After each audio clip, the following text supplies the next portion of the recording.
Olá pessoal, bem-vindos ao quarto capítulo de Fator Paranormal. Eu sou Cris de Pascoal, estou narrando aqui minha trajetória. E aí, como eu abordei no capítulo anterior, tem muitas pessoas que vestem as vestes da religião, da espiritualidade, pousando de Peter Pan, mas na realidade elas têm personalidade de Capitão Gancho e alma de crocodilo. Por isso muitas vezes, fui enganada, inclusive pela minha própria falta de lucidez, E assim caí em emboscadas nas mãos desses mistificadores da fé. Nossas inversões nos cegam, viu? E apesar de ter ficado bastante atenta, eu caí em algumas arapucas no decorrer destes meus 55 anos, porque me faltou claridade para perceber a intencionalidade deles. Bem, nesses anos eu conheci também a força dos amparadores e também a ira de alguns assediadores.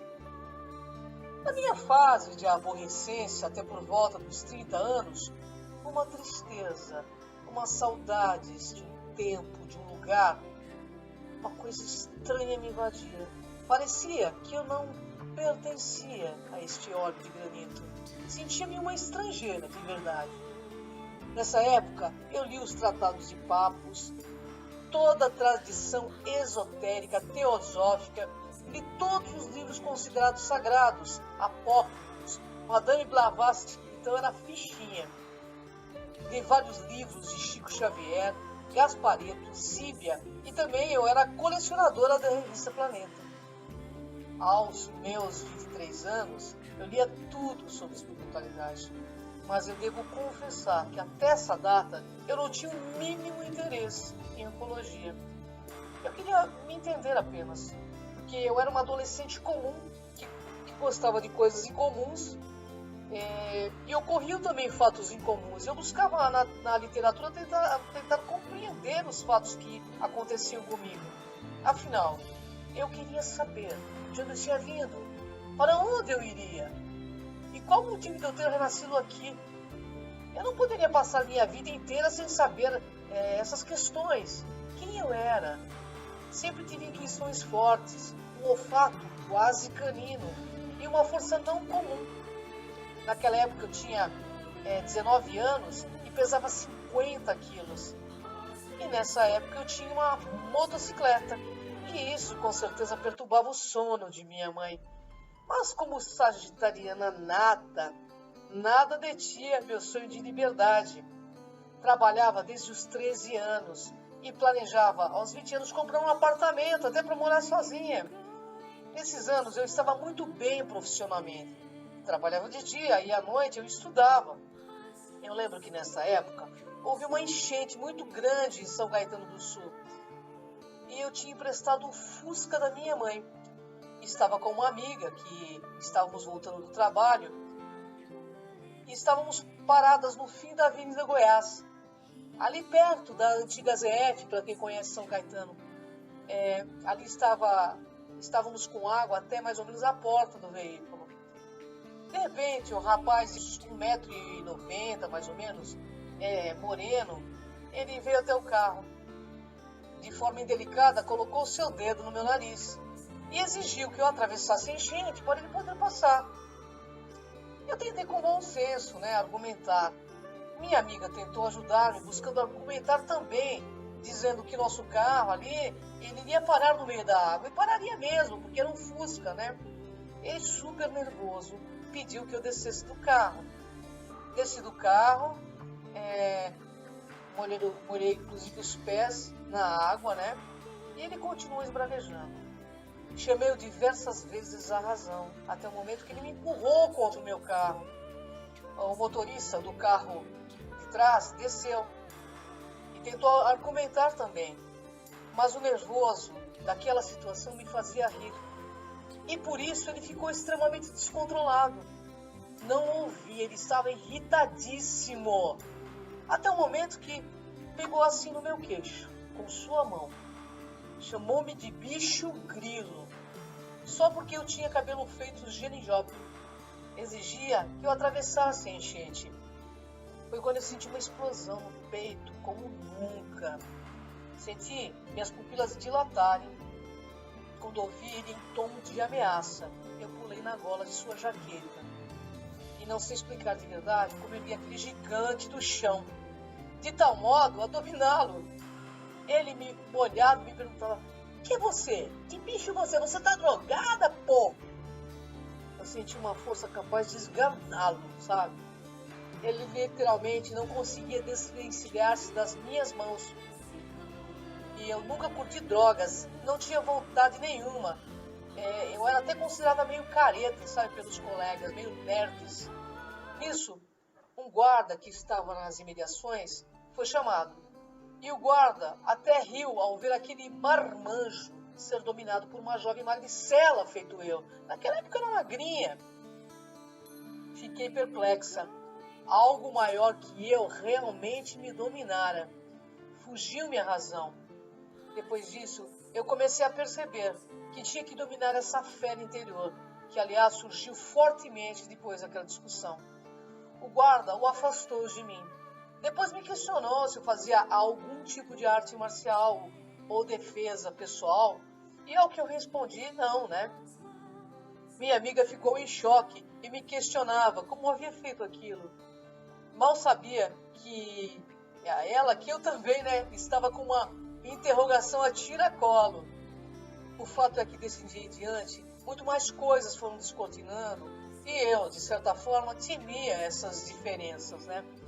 Porque eu intuía que esse acesso podia ser minha fortaleza e também meu calcanhar de Aquiles. Bem, fomos embora rindo que nem duas adolescentes qualquer. Nessa época também houve algo interessante. E eu ganhei uma jaqueta, né, de um amigo que havia viajado para a Itália.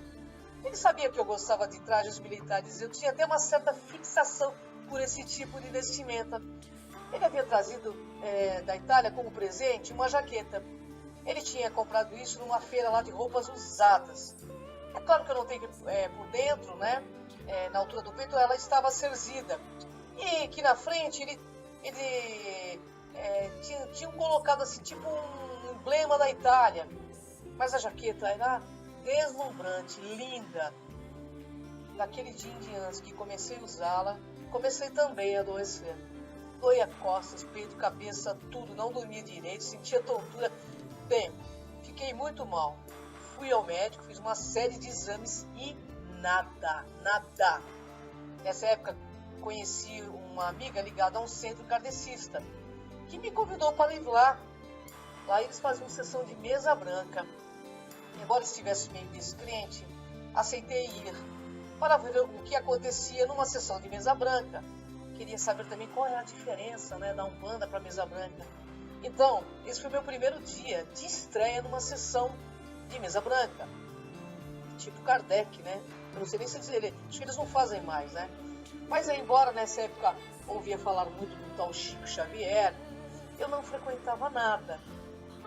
Enfim, eu fui. Ao entrar, ouvi os médicos fazer uma oração. Quando de repente, do nada, um rapaz da mesa incorpora um homem falando em italiano. Mais ou menos isso. Era morto per questa giacca, rubato l'orologio e giacca. Quella persona mi ha assassinato. Entendeu um pouco o que dizia, é claro, porque minha descendência é italiana, né? Fiquei de boca aberta, mas fiquei na minha também. Porque nem minha amiga tinha visto a jaqueta e ninguém daquele centro também me conhecia. Perguntaram para ele, com quem você está? Ele respondeu, que ragazza bionda. Nisso, meus pelos eriçaram. É claro que eu sabia que o negócio era comigo na hora, né? Eu fiquei pasma. O orientador conversou com ele, explicou que aquele momento já havia passado, que ele estava em outro momento. E o médium acoplado com o espírito vira e pergunta, olhando para a assistência, per que fatto a me? Por que fez isso comigo? Vi que ele se referia à jaqueta. respondi que havia ganho, que não tinha nada a ver com o que ocorrera com ele. E que ele me perdoasse, pois não sabia que aquela jaqueta tinha sido fruto de um assassinato, né? Ele fez o médico chorar muito, eu fiquei muito comovida, porque vi que não era fingimento do médico. E também notei que havia alguma coisa muito estranha no ar ali. Os médios de mãos dadas na mesa pediram para que os amparadores, os espíritos de luz, o encaminhassem. Depois disso, né, nunca mais usei uma roupa usada que não soubesse a procedência. Nunca comprei nada em brechó. Eu doei imediatamente a jaqueta para um orfanato também. Um mês depois, minha saúde havia se restabelecido. Todas aquelas sensações estranhas haviam cessado. Eu pedia às forças de Deus que o encaminhasse, né? Porque acho que deve ser mesmo perturbador desencarnar dessa forma. Um dia, depois de anos à frente, ele falou comigo em transcomunicação de voz. Mas isso é uma outra história que vou relatar lá na frente. Mais tarde, também estudando no Instituto de Projeciologia e Conscienciologia do Dr. Valdo Vieira, eu vim saber que roupas e objetos guardam informações energéticas do fato ocorrido. E que às vezes as consciências desencarnadas, elas ficam presas neles, né, nos objetos, caso o fato tenha sido violento ou motivo de sua morte. Posso afirmar, amigos, com conhecimento de causa, todos somos antenas, e o mistério da vida não se pode desvendá-lo se não vivermos a vida em toda a sua plenitude. Por isso, não acredite em nada, saiba que busque conhecer, pesquise, questione, tenha suas experiências pessoais, permita-se saber. Por isso entendo que abstrato é o meu relato, onde eu me perco e onde eu me acho. Abstrato também é a luz que clareia a minha escuridão, feito Deus, segurando firme em minhas mãos.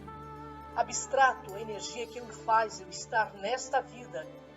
E também eu sinto que para viver a minha realidade de fato, eu preciso experienciar este mundo abstrato.